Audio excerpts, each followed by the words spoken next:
BFM Business. Toute l'info éco et business à la mi-journée. 60 minutes business. Guillaume Paul. Allez, midi 21 sur BFM Business, c'est donc Guillaume Dubois, le cofondateur des Nouveaux Fermiers qui est avec nous. Bonjour Guillaume Dubois. Bonjour Guillaume. Bonjour, bienvenue. Alors les Nouveaux Fermiers, alors c'est de la viande végétale, voilà, on résume ça comme ça Guillaume finalement. C'est ça ressemble à de la viande, c'est ça. Mais c'est du végétal. Ouais. Et du coup l'idée c'est qu'on s'approche du goût, de la texture en bouche, et donc on fait des steaks typiquement qui se mangent dans des burgers, des aiguillettes aussi que vous allez faire rissoler à la poêle comme ça, des nuggets, des merguez, des chipots. Et il y a des lardons, j'ai vu, c'est nouveau ça. Il y a des lardons, donc ça c'est une première, et en fait c'est un lardon qui du coup a 3% de matière grasse. En fait c'est le premier lardon qui a seulement 3% de matière grasse. Mais un vrai lardon, ça a combien de matière grasse? Un vrai lardon, vous êtes plutôt dans les 20% de matière grasse. Pas plus? Pas plus, non. Enfin, ça peut être plus, ça peut être plus. J'ai été sport, j'ai pris une référence correcte. Et on est aussi gourmand que des vrais lardons. Ouais. Donc vous pouvez faire des quiches, faire avec des pâtes une carbonara, des tartes, plein de choses. Alors votre actu, c'est que vous changez de nom, vous allez vous appeler Apivore, on va voir ça dans un instant. Apivore. Juste, rappelez-moi, ça s'adresse pas qu'aux véganes et aux végétariens, ce que vous faites. C'est plus large que ça, quoi. On s'adresse à tous les Français qui veulent réduire leur consommation de viande, que ce soit par curiosité, pour des raisons de santé, pour des raisons de bien-être animal, pour des raisons d'environnement. Nous, on s'était lancé à l'origine pour ces problématiques d'environnement. L'élevage, c'est 15% des émissions de carbone dans le monde. 15% ? 15%. Donc c'est une énorme partie en fait du problème. On arrive à faire 11 fois moins de CO2 avec le végétal. 11 fois moins. Donc c'est un vrai moyen, en fait, c'est un peu comme un bulletin de vote. À chaque repas, vous pouvez diminuer votre impact. C'est pas mal. Il y a aussi le bulletin de vote, cela dit. Vous faites une analogie entre un acteur comme vous et le géant américain Beyond Meat. Pour vous diriez, on est le Beyond Meat français aujourd'hui, finalement on serait le Beyond Meat français sain. Nous, c'est pour ça qu'on s'est lancé. En fait, pour nous, la santé est extrêmement importante. Il faut avoir le goût et la santé. Et donc c'est pour ça qu'on a développé 5 brevets aujourd'hui qui nous permettent en fait de se rapprocher très proche du goût de la viande. On travaille avec des grands chefs étoilés. Et à la fois, on a des produits qui sont Nutri-Score A, verts sur Yucca, riches en protéines, faibles en gras saturés. C'est ça. Les deux sont très importants. Alors, vous vous appelez Apivore, ça tranche un peu avec les Nouveaux Fermiers, c'est quand même pas le même positionnement de marketing. Alors, moi, je me dis Apivore, c'est un anglicisme pur et simple, c'est pour partir à l'étranger. Je me dis ça, moi, instinctivement. Apivore, en fait, on aime bien ce nom parce que nous, pour nous, le bonheur et le plaisir qu'on prend à manger est essentiel. Et ce mot Apivore, en fait, véhicule bien ce côté plaisir qu'on a. Et on s'adresse à toutes ces personnes, en fait, qui veulent continuer à se faire plaisir, mais en passant à du végétal. Et oui, effectivement, demain, quand on ira à l'international, ce sera plus pratique que notre précédent nom, les Nouveaux Fermiers. Mais allez, alors, en France, je crois que vous êtes présent dans 2000 points de vente à peu près, c'est ça, grosso modo. Aujourd'hui, on ne vous trouve pas partout encore, malheureusement. Enfin, on vous le souhaite. Pas encore, mais demain, oui. Ou après-demain, oui. On est en grande distribution. J'ai parlé des autres. 2000 points de vente en grande distribution. Monoprix, Carrefour, Franprix, Auchan, Géant Casino, des Leclerc, des Intermarchés qui arrivent. On est dans beaucoup de restaurants aussi, plus de 1000 restaurants. Et en fait, ce que je trouve assez emblématique sur les restaurants, c'est qu'avant, on était chez l'artisan du burger, Camion qui fume, PNY, Pokawa, enfin plein de chaînes qui sont un peu capteurs de tendance.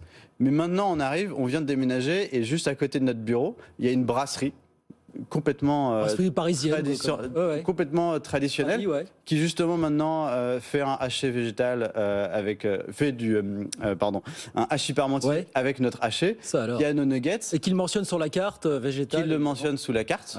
Apivore, anciennement les Nouveaux Fermiers.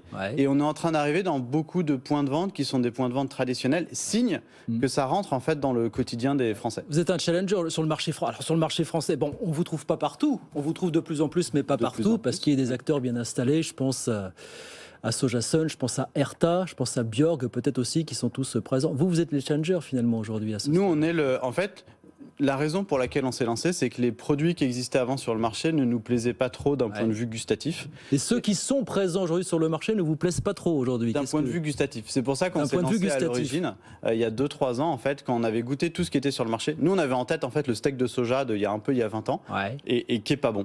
Et en fait, et celui-là, vous trouvez qu'il est un peu trop présent sur le marché encore aujourd'hui, c'est ça que vous nous dites? Et c'est ça qu'on essaye de remplacer. Et donc c'est pour ça qu'on a développé toute une gamme de produits, qu'on a travaillé avec des grands chefs, qu'on a travaillé avec passion.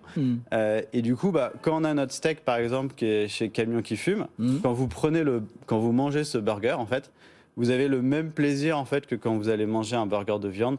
C'est juteux, c'est agréable en bouche, vous y revenez. Et justement, on avait mesuré un taux de réachat de 90%. 91% pour être précis. C'est-à-dire que 9 personnes sur 10 qui vont en manger vont y revenir. Mais alors vous dites on va peut-être à terme partir à l'étranger, probablement, mais enfin, je veux dire, la problématique de la consommation de viande, c'est pas que français, c'est mondial. Vous allez arriver dans des pays européens, je ne sais pas lesquels, où il y a déjà un, voire plusieurs acteurs installés, peut-être des acteurs disruptifs comme vous qui sont installés. Comment est-ce qu'on fait justement pour espérer se faire une petite place au soleil à l'étranger Justement, en fait, la France s'est mise assez tardivement au végétal. Et donc, je pense un peu grâce à nous, pas que grâce à nous, mais un peu grâce à nous. Et parce qu'en fait, le marché européen ou même le marché des États-Unis était plus développé en fait que la France. Et nous, c'est pour ça qu'on était les premiers à produire en France, par exemple. Et on est convaincu que la France a tout pour être un champion du végétal. Parce qu'en fait, en France, on a les légumineuses, donc du pois, du soja, de la fève, qui ont tous les acides aminés essentiels de la viande. C'est des super légumineuses. On a tout ce qui est huile, en fait. Il nous faut de l'huile d'olive, de tournesol, de colza. On a de la betterave en France. Donc on a tous en fait les ingrédients en France pour faire des champions du végétal. Et c'est pour ça que notre ambition, en fait, c'est vraiment de s'implanter en France. C'est ça. Et demain, d'aller concourir. Vous avez une usine de production en France dont vous révélez pas la localité, je crois, à ce stade. Pas encore. Pas encore. On a nos brevets en fait qui sont encore en cours de dépôt. Ça prend 18 mois en fait de faire valider un brevet. Et tant qu'ils sont pas encore bien validés, on attend un peu. Et alors on parle d'un marché. Je regardais un petit peu les chiffres. Le marché de la viande végétale. Je crois que c'est Barclays qui nous dit voilà, ça sera 140 milliards de dollars d'ici 10 ans. C'est-à-dire 10% du marché de la viande. On a des estimations qui tournent un petit peu autour de ça. 10% du marché de la viande à terme, 10-15%, ça pourrait être la viande végétale véritablement. Vous pensez ça? Beaucoup plus. Beaucoup plus. Aujourd'hui, le lait végétal aujourd'hui, c'est 14% du marché du lait. 14%. Aujourd'hui, la viande végétale, c'est moins de 1% du marché de la viande. Et en fait, donc il y a un boulevard en fait qui existe parce qu'il y a 41% des Français disent vouloir réduire leur consommation de viande et donc disent être intéressés par ce type d'alternative. Et nous, voilà, on est arrivé en jouant beaucoup sur le goût et la santé. Et il y a clairement un gigantesque champ qui est devant nous. Et on voit en fait que chaque année, en fait, la consommation de viande baisse de 1% maintenant en France. Mais est-ce qu'il y a substitution vers la viande végétale? En partie, voilà. En partie. Complètement. Et on voit en fait que si vous allez en fait dans un restaurant, c'est assez classique en fait de se dire dans un restaurant, si vous allez commander un burger ou un hachis parmentier, vous êtes habitué en fait aux recettes traditionnelles françaises et du coup ça vous fait plaisir de retrouver les mêmes types de recettes avec du végétal. Et ben voilà, Apivore. Alors ça s'appelle Apivore, mais les nouveaux fermiers vont rester sur le packaging pendant un petit moment, le temps.